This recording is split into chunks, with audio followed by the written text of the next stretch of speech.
Pois é, no depoimento ao STF, o Freire Gomes negou que tenha dado voz de prisão ao Bolsonaro, que é uma outra questão, né? A versão do general contraria o depoimento do brigadeiro Batista Júnior, que disse à Polícia Federal que o chefe do Exército teria dito que seria obrigado a prender o ex-presidente caso ele avançasse com os intentos golpistas. O general diz que somente indicou a Bolsonaro que ele poderia ser enquadrado juridicamente caso adotasse uma medida ilegal. A mudança de tom aí quer dizer bastante coisa, né? Ele, na verdade, está dizendo que... Ele disse para o Bolsonaro que ele poderia ser convidado a ir à prisão. Uma coisa assim. Passou um pano ali. O que foi isso? O convite está posto, inclusive. Continue aí. Eu acho que a gente tem uma... É muito engraçado, a gente vive uma época em que as pessoas têm vivemos uma confusão a respeito do que um golpe de Estado é. E quando eu falo que vivemos uma confusão, eu não estou me referindo apenas à direita, não, tá? A esquerda também, com aquela coisa de ficar insistindo que em 2016 o impeachment da presidente Dilma foi um golpe, passa um pouco pelo processo de instaurar essa confusão, de viver e de instaurar essa confusão. É um pouco como se cada um quisesse fazer a sua definição de o que um golpe de Estado é. E parte desse trabalho é você dizer, não, documento jurídico é apenas um documento jurídico. Aliás, se é um documento jurídico, se é um ato, por si só não é necessariamente golpista e tudo mais. Gente, vamos lá. Todo golpe de Estado quer fingir que não é um golpe de Estado. E todo golpe de Estado passa pela ruptura da Constituição. Você não dá um golpe de Estado se você obedece à Constituição. Você precisa romper a Constituição, deixar de seguir os ritos da Constituição naqueles pontos em que a Constituição determina quem está no poder. Então, a Constituição, o que ela fala sobre quem está no poder? Bem, quem está no poder é o presidente da República. Esse presidente da República é eleito pelo povo brasileiro numa eleição de 2 turnos, que tem um conjunto de regras a respeito de quem pode participar ou não dessa eleição. Tem que ter mais de 35 anos, tem que estar afiliado a um partido político, você precisa ter uma quantidade X de votos. Se você não tem 50% mais um da soma de todos os outros candidatos, você é lançado no segundo turno e você vai disputar com o segundo lugar. A sua chapa precisa incluir um vice-presidente. Aquela pessoa que é eleita, se ela por um acaso se vê impedida de seguir presidindo, ou porque está muito doente, ou porque se ausenta do país, ou porque sofreu um processo de impeachment, ou porque morreu, ou porque renunciou, ela é substituída provisoriamente ou pelo resto do mandato pelo vice-presidente. Na ausência do vice-presidente, o presidente da Câmara dos Deputados assume. Quer dizer, você tem toda uma regra ali, uma cadeia. O que aconteceu? O que aconteceu aqui? O Hélio Pequeno se vira para mim e fala, tá de sacanagem, né, Pedro? Vai meter essa de semântica? O divertido desse tipo de comentário é que você bate o olho e se você não sabe quem é a pessoa, você sequer sabe se a crítica está vendo da direita ou está vendo da esquerda. Mas tudo bem, eu não vou mandar uma de semântica, eu vou usar uma de definição de dicionário. E não é só o dicionário, o Caldas Aulete, Aurélio, etc. Não. Dicionário político também, de ciência política. Sei lá, abre o dicionário mais comum de ciência política e tem uma definição de golpe de Estado. Uma definição de golpe de Estado é uma ruptura constitucional. A Constituição precisa ser rompida e ela é rompida, em geral, por um ato de força, porque se você não exerce força, você não consegue romper. É só isso. E essa Constituição precisa ser rompida por gente que faz parte do Estado. Em geral, são as Forças Armadas, mas não precisam ser as Forças Armadas. O que precisa é você não ter autoridade constitucional prevista para afastar o chefe do executivo e ainda assim fazê-lo. Por que precisa ser de dentro do Estado? Porque se é de fora do Estado, a gente não chama de golpe de Estado, a gente chama de revolução. Esse é um dos grandes problemas, inclusive, dos militares, quando ficam tentando dizer que 1964 foi uma revolução. Não pode ser uma revolução se quem afasta o chefe do executivo é o Exército. Se é o Exército, se faz parte do Estado, é um golpe interno ao Estado. Não é uma ruptura que vem de fora. Essas definições, elas caminham junto com o que as palavras são. Se você quer usar a palavra como metáfora para querer dizer outra coisa, você já não está mais falando daquilo que a palavra descreve. É só isso. Sim, eu estou apelando para a semântica quando me refiro ao que as palavras querem dizer. Infelizmente, é assim que gramática funciona, é assim que linguagem funciona. E uma das questões fundamentais de um golpe de Estado é o seguinte: um golpe de Estado sempre quer parecer legal. Todo golpe de Estado, por natureza, instaura um novo regime constitucional, porque ele rompe e, ao mesmo tempo, ele tem que criar uma nova ordem. Portanto, todo golpe de Estado nasce junto com algum tipo de documento que instala esse regime.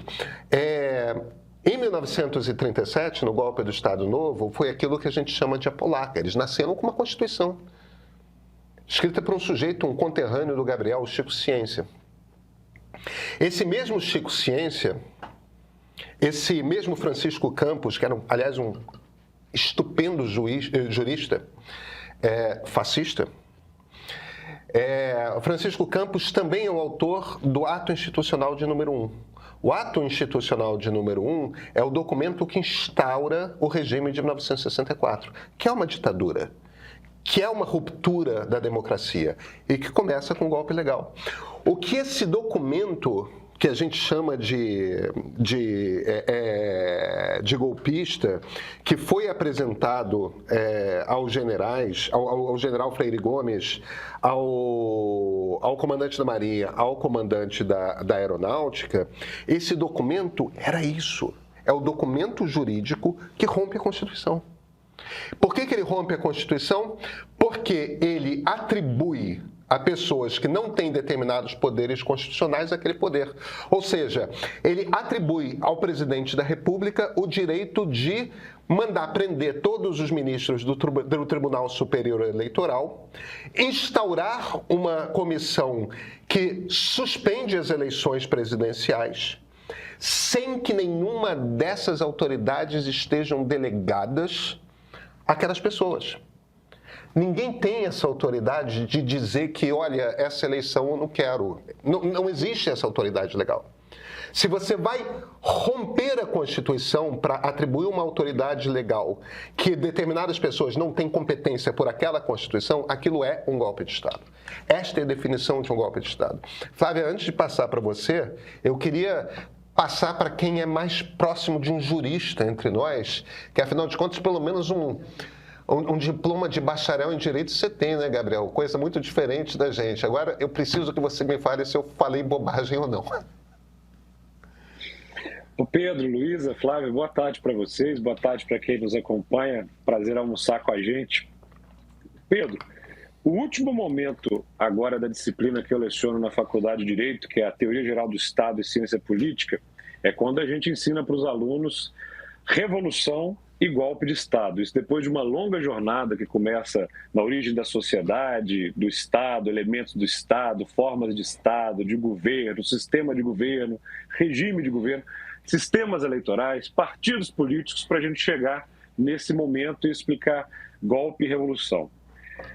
Além de estar lecionando na Faculdade de Direito, eu estudei no Colégio Militar de Belo Horizonte. O Colégio Militar, para quem sabe, é aquela instituição subordinada ao Exército Brasileiro, às Forças Armadas. Então, tive professores, tenentes, coronéis, majores, capitães, e recebi a visita de generais de brigada, de divisão, de exército. Convivi com essa turma, a quem sou muito grato por uma educação excepcional.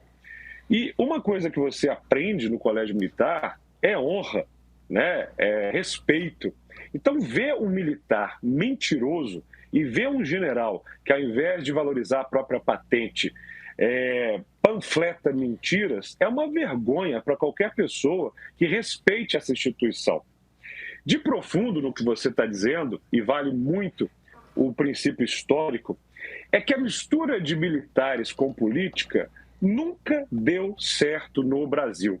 Há um livro muito bom sobre a participação de militares na política, do Procópio, e que faz uma longa trajetória de 1889, né, com o golpe militar que depôs a monarquia, até 1988, com a Constituição que afasta os militares temporariamente, e nos anos 90 o Fernando Henrique vai criar o Ministério da Defesa, que subordina as Forças Armadas aos militares.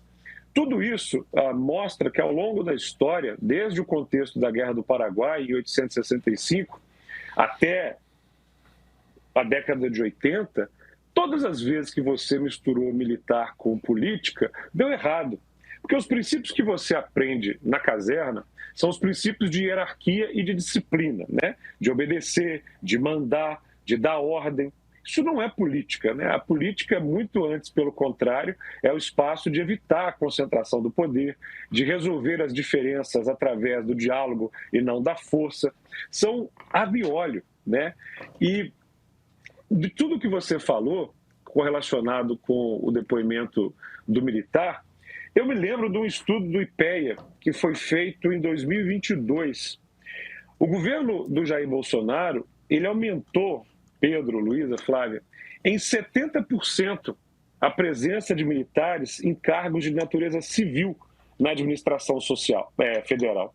Nós estamos falando aí do período de 2013, 2021, quando o Bolsonaro chega ao poder, nós temos assim uma disparada de administração com militares. Eles eram 2.372 e foram para 3.041. Né? Em cargos civis, eles foram de 638 para 1.085. Gente, não adianta o pano que alguém queira passar. A função de um militar é estar na caserna em tempos de paz e no campo de batalha em tempos de guerra. Não é lugar de militar, ministério, coordenação de política pública. São lógicas completamente diferentes e isso vale para governos de esquerda, vale para governos de direita. Vamos lembrar, podemos dar 2 exemplos na América Latina. A Venezuela é um Estado-nação que decaiu democraticamente por um golpe mano-militar. Foram os militares que tomaram a Venezuela com um viés mais à esquerda. O Chile foi um Estado-nação que decaiu mano-militar por militares que tiveram um viés mais de direita. Tentar relacionar isso, mais uma vez, com uma ideologia é uma ignorância, um analfabetismo democrático. O que a gente tem é o âmbito do regime democrático, e ele pode ser com viés de direita ou viés de esquerda, e o totalitário. E aí eu fecho com o seu raciocínio, Pedro, só complementando. Você disse que nunca o golpe ele tenta ser explícito, né? Geralmente ele tenta ser fundamentado ou dar a entender que tem uma documentação jurídica ou se justificar. Eu diria que no passado, vamos pensar aí, o golpe de 89, né, de 1889, quando os militares depõem a família real, transformando a monarquia brasileira numa república, não houve nenhuma preocupação, a primeiro momento, de disfarçar, né? A coisa foi bem explícita, e aí já em 1891, com a Constituição daquele ano, nós temos a fundamentação dos Estados Unidos do Brasil. Em 1930, quando o Getúlio sai de Porto Alegre, depois que a Aliança Liberal perde as eleições, também não teve nada de disfarçado, né? Todos os governadores depostos, menos o Olegário Maciel, aqui mineiro, que era um fascista de carteirinha, e mesmo com as revoluções de 32 até 37, quando vem a polaca, nada de disfarce. Quando você tem a queda do Getúlio ali em 46, né, em 45, e aí você tem o desmonte do Estado como um todo, nada de disfarce.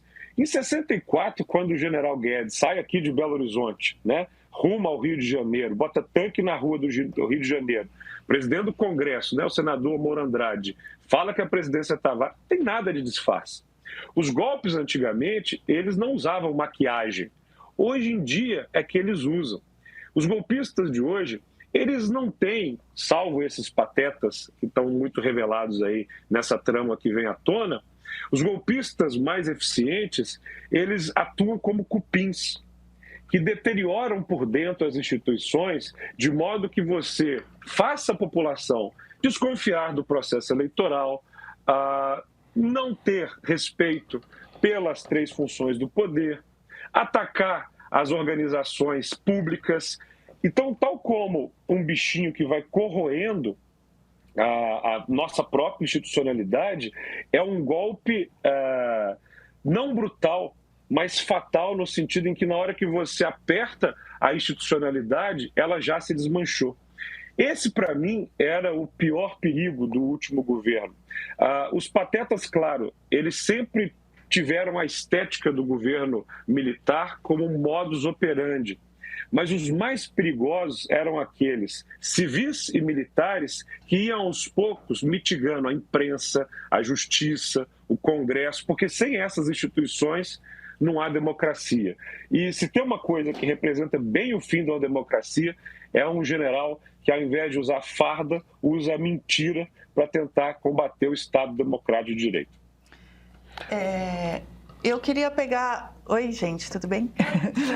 Gabriel, queria pegar esse último trecho da tua fala e somar ao que o Pedro também apresentou e lembrar que, neste caso, né, de 2022, o que os golpistas tentaram usar de figurino legal é a semente que esteve plantada na Constituinte, que é o artigo 142, né? Nossa! Sim. Esse daí é uma... Não, exato. E ele é muito... eu acho, assim, é muito interessante a gente observar a história da inserção desse artigo na Constituição e de como ele foi usado nessa tentativa de golpe de 2022. Inclusive, vale lembrar que o Ives Gandra Martins, que é o jurista que sempre deu a voz legal, entre aspas, né, tentando emprestar uma roupagem legal à ruptura constitucional a partir do 142... É o Francisco Campos de hoje, né? Isso. Inclusive, ele foi... ele tem uma ação contra ele. Na verdade, é um processo ético-disciplinar na OAB de São Paulo, que foi arquivado pela OAB, não pelo mérito, né? Então, quem moveu esse processo contra ele na OAB de São Paulo por incitação ao golpe foi a Associação Brasileira de Imprensa e o Movimento Nacional dos Direitos Humanos.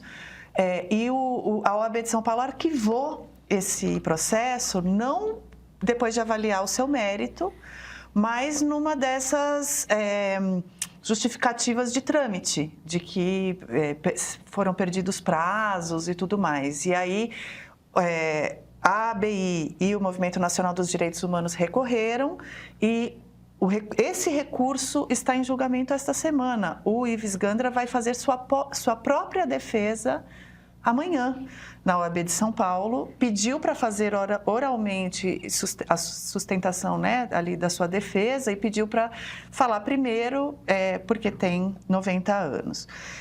Mas o que moveu esse processo são áudios do Ives Gandra para o Mauro Cid, em que ele explicava como o grupo golpista poderia justificar a aplicação do 142.